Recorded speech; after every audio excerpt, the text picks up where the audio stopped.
वृक्षारोपण 8च्या नंतर झालेलो आहे आणि मला खात्री आहे की आजचा जो निकाल आहे हा महायुतीचा निकाल लागणार आहे। तिरंगी लढत आहे आणि तिरंगी लढतीत बरेच जण दावे करतायत।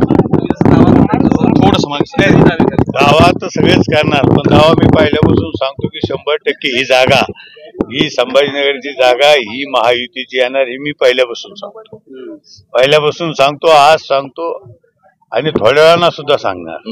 मतमोजणी पूर्वीपासून मतमोजणी झाल्यानंतर आता मतमोजणीपर्यंत पूजापाठ सुरू आहे तुमच्या दुसऱ्या उमेदवार कोण काय करतं त्याच्याशी मला काही बोलायचं नाही काय।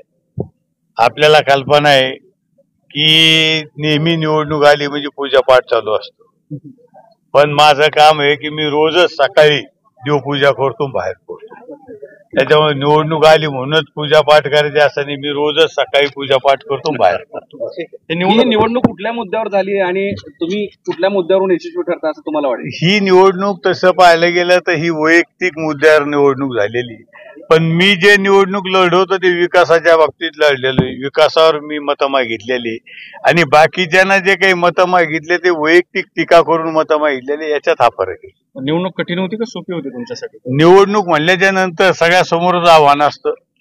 निवडणूक इतकी सहजासहजी सोपी समजायची नसती, पण मला वाटतं छत्रपती संभाजीनगरची निवडणूक महायुतीचे जे काही नेते असतील, मतदार असतील, कार्यकर्ते असतील, यांच्या सगळ्याच्या आशीर्वादानं ही निवडणूक सोपी गेली।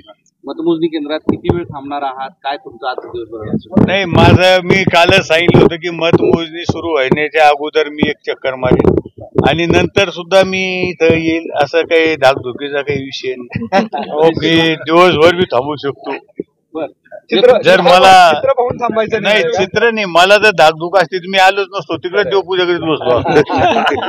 मला धाकधूक कशाची आहे? मतदाराच्या भरोश्यावर, मतदाराच्या म्हणजे जे काही मतदार आहे यांच्या भरोश्यावर आणि सगळ्या कार्यकर्त्याच्या नेत्याच्या भरोश्यावर मला कुठलीही अडचण येईल असं वाटत। गुलाल फटाके ऑटोमॅटिक एकदा निकाल बाहेर पडला का गुलाल फटाके तयारच असते। या कालावधीत चंद्रकांत खैरेंनी दक्षिणमुखी मारुतीला दौलताबादला एक मोठा यज्ञ सुद्धा केलाय विजय मिळावा म्हणून। आपल्याला माहिती आहे, कल्पना हे सगळे नाटकी ढोंग घेण्याची काय, हे निवडणूक आली का तो होम हवन दक्षिण मारुती हे त्याचं ते चालू असतं, त्याचं काय त्याचं तेवढंच काम आहे, त्याला दुसरं काही काम नाही। आता कोण कोणाला आज भस्म करतं ते दिसणार काय, मला पाठवणार आबा काही घंटे बाकी भस्म करायला, जास्त वेळ नाही, तुम्हाला दिसलच कोण कोणाला भस्म करत। हिमालयाला वाटे लावू म्हटलं नाही, ते म्हणले जर मी हारलो तर मी हिमालयात जाईन, मी म्हणलं आम्ही वाटे लावायला त्याच्यात काय